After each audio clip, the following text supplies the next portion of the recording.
સમયે 6 મહિનાના દીકરા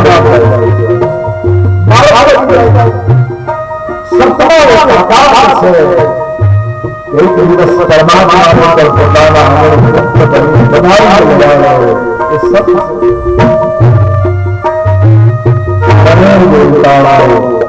માતા હંસલાના પાણા બોલવા લાગ્યા. એમાં પણ ભારતના સંદારીઓમાં તાકાત છે. ભારતની સંદારીઓમાં ભગવાનને પણ પોતાના વારસદાર બનાવે એવી આ ભારત દેશની સંદારીઓ છે. એટલે જ આપણા સાહિત્યમાં પ્રમાણ આપ્યું છે.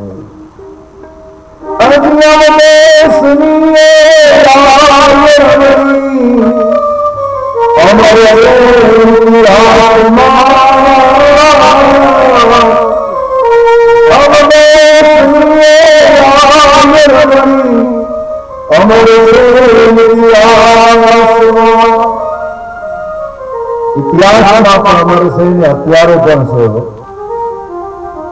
સદા ભારતની ભૂમિની સન્નારી વંદનીય છે.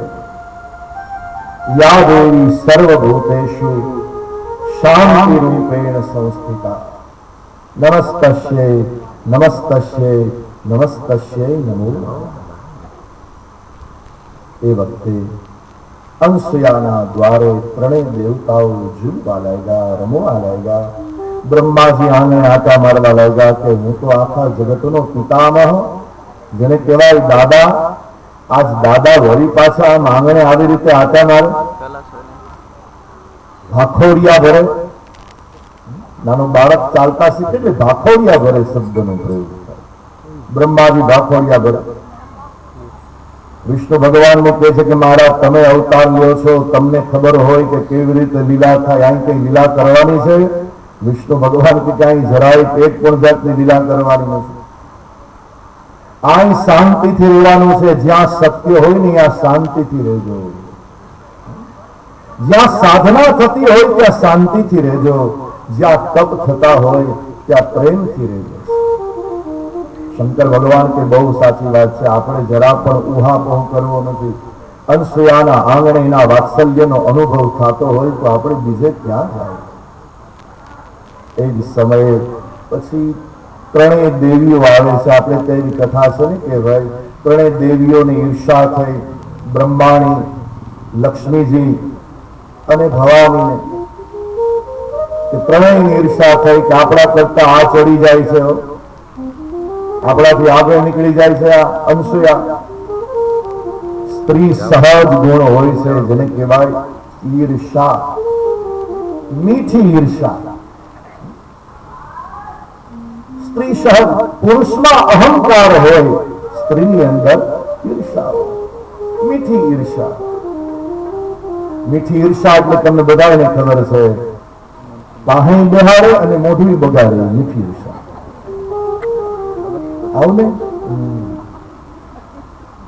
પાહે બહારે અને મોઢું બગાડે. લે આવતો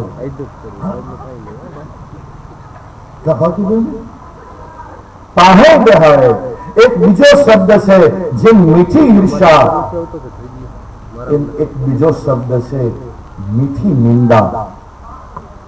મીઠી નિંદા ઘણા કરતા હોય. મીઠી નિંદા એટલે વખાણ હો. મીઠી નિંદા એટલે વખાણ. વખાણ કરીને ખાણમાં નાખે, એ આગળ વધવા દે નહીં. એક ભાઈ જ્યોતિષી પાસે ગયા કે મારે આગળ વધવું. જ્યોતિષી બહુ સ્પષ્ટ વધતા હતા. આગળ વધવું, આવ્યો રસ્તો, મન વધવા આવ્યો, આવ્યો રસ્તો. આગળ વધુ તો કે વધારે. આગળ વધવા માટે, જગતની જીવનની પ્રગતિ માટે દુનિયામાં ક્યાંય પૂછાવાની જરૂર નથી સાહેબ. સ્વકર્મ તમભ્યર્ચ સિદ્ધિમ વિંદંતિ માનવાહ. ગીતાજી કહે છે આપણે આપણા ધર્મ સંભાળવા. નરસિંહ મહેતા કહે છે ધર્મથી પ્રગતિ છે, કર્મથી પ્રગતિ છે, મર્મથી પ્રગતિ છે. આપણે આપણા ધર્મ સંભાળવા અને કર્મનો મર્મ લેવો વિચારી, ધર્મનો મર્મ લેવો વિચારી, મર્મનો મર્મ લેવો વિચારી.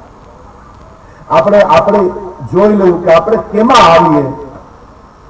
આપણાથી શું થાય?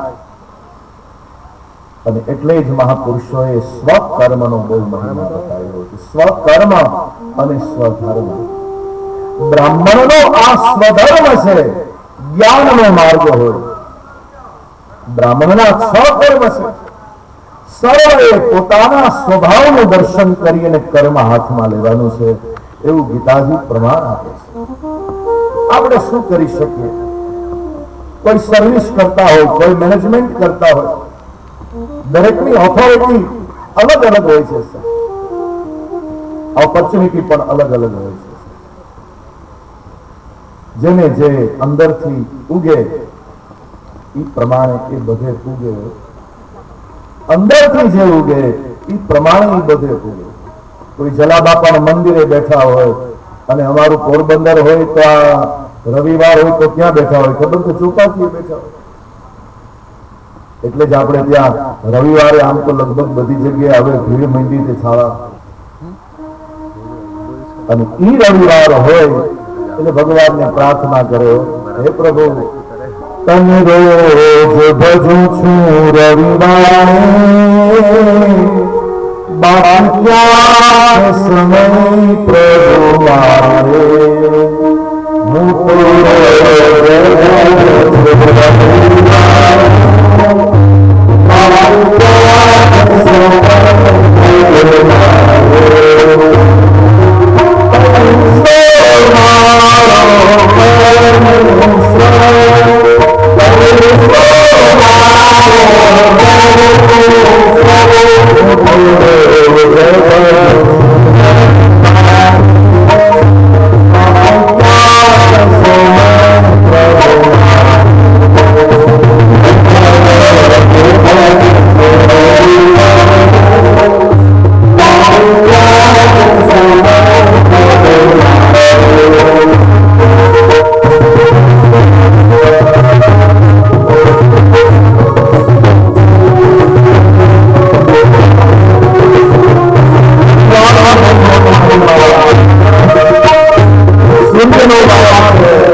આરામ ફરમાવી વળી પાછા ફરવા જાય. એ ફરવા જાય તો વળી પાછા ખાતે અને આવ્યો સોમવાર, એ ચંદ્રનો એટલે કે મંગળવાર, પછી સોમવારે કામે ચડે એટલે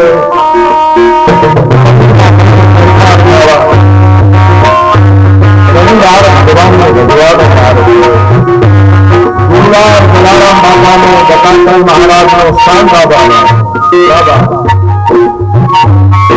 તમે જેને બધું એમાં નિષ્ઠા રાખો. આપણા દરેક વ્યવહારમાં નિષ્ઠા હશે તો પ્રતિષ્ઠા આપોઆપ મળશે. નિષ્ઠા વિના વ્યક્તિની પ્રગતિ નહીં, પ્રગતિ વિના પ્રતિષ્ઠા નહીં.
એ વખતે ત્રણેય દેવીઓને આપણી પાસે આ કથા છે કે ઈર્ષા થઈ, પણ જેને માતા કહેવામાં આવે, જગદંબા કહેવામાં આવે, મહાકાળી, મહાલક્ષ્મી અને મહાસરસ્વતી, એને કોઈ દી ઈર્ષા કોઈ નહીં થાય.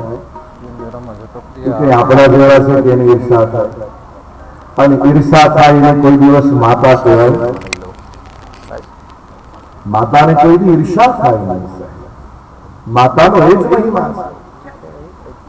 જેનામાં ઈર્ષા નથી પણ વાત્સલ્ય છે એ માતા છે. યા સર્વભૂતેષુ માતૃરૂપેણ સંસ્થિતા અને યા દેવી સર્વભૂતેષુ દયારૂપેણ સંસ્થિતા, યા દેવી સર્વભૂતેષુ શાંતિરૂપેણ સંસ્થિતા. એ સમયે ત્રણેય દેવીઓ અનસુયા પાસે હાથ જોડીને કહે છે, અમને અમારા સ્વામી પાછા આપો. આ પડ્યા, આ રમે લઈએ. વિચાર કરવા લાગ્યા કે આમાંથી પેઢીને વૈકુંઠમાં લઈ જાઓ, કૈલાસમાં લઈ જવાય, સત્યલોકમાં લઈ જવાય. જેવું સ્વરૂપ છે એવું આપો. એ જ સમયે અનસુયાએ ફરી એકવાર જલની અંજલિ છાટી છે. જે સંદારી મહાસતી અનસુયા, આ દેશ જેનો છે ભારત દેશ સતીઓનો દેશ છે, અને જ્યાં જલ છાટ્યું અને આવ્યા ત્યારે ભગવાનને પોતાના સંતાન બનાવ્યા હતા, અને જ્યારે આજ પરમાત્મા આવે છે ત્યારે સંતાનને પાછા ભગવાન બનાવી દે, એનું નામ છે આ સતી અનસુયા. પોતાના સંતાનને ભગવાન બનાવી દે, ભગવાનને સંતાન બનાવે, પરમાત્માને પુત્ર બનાવે અને પુત્રને પરમાત્મા બનાવી દે. એ આ દેશની સંનારીઓ છે. એવું અદભુત વાત્સલ્ય છે. વાત્સલ્યની અંદર એક તાકાત છે સાહેબ. બાળકોની અંદર ઉતરે ને તો કૃપા થઈ જાય. આ જગતમાં મમતાનું ઋણ કદાચ ચૂકવી શકાય, પણ વાત્સલ્યનું ઋણ ચૂકવી શકાતું નથી. મમતામાં તો મારો છોકરો, મારો દીકરો, પણ વાત્સલ્ય છે ને એ કેવળ વ્યક્તિગત નથી, વિશાળ હોય છે. મમતા એક બે માં હોય, આગળ જાય તો જરાક વધે, પણ વાત્સલ્ય એ તો વિશાળ. ગઈકાલે જ આપણે સાહિત્યમાં આ લોકો ગાતા હતા રાત્રિના પ્રોગ્રામમાં,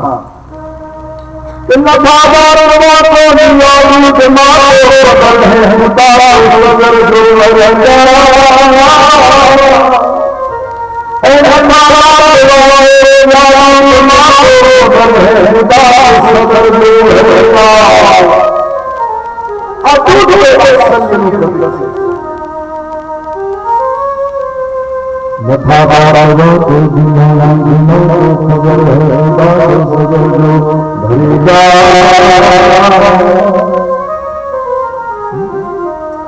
वात्सल्य सदाय विशाल હોય છે મમતા વસ્તુ કેન્દ્રિત હોય વ્યક્તિ કેન્દ્રિત હોય મમતા ભેદ કરાવે છે અને સમતા ભેદ મિટાવે છે મમતા ભેદ સમતા ભેદ મિટાવે આખા મહાભારતમાં ભગવાન શ્રી કૃષ્ણનું પાત્ર છે અદ્ભુત પાત્ર છે ગીતાજીની અંદર સમ સમ સમઃ સર્વેષુ ભૂતેષુ સમત્વમ યોગ ઉચ્યતે આ સમ સમ સમનો મહિમા સમાનતાનો સમતાનો મહિમા એ સ્વયં શ્રી કૃષ્ણ પાસે આરતી નો લઈ ઉપર કીધું મહાપુરુષો પાસે આવે એ પાસે બધા સમાન જે કોઈને વિશેષતા તો એ વિશેષતામાં પણ સમાનતા તો એવી છે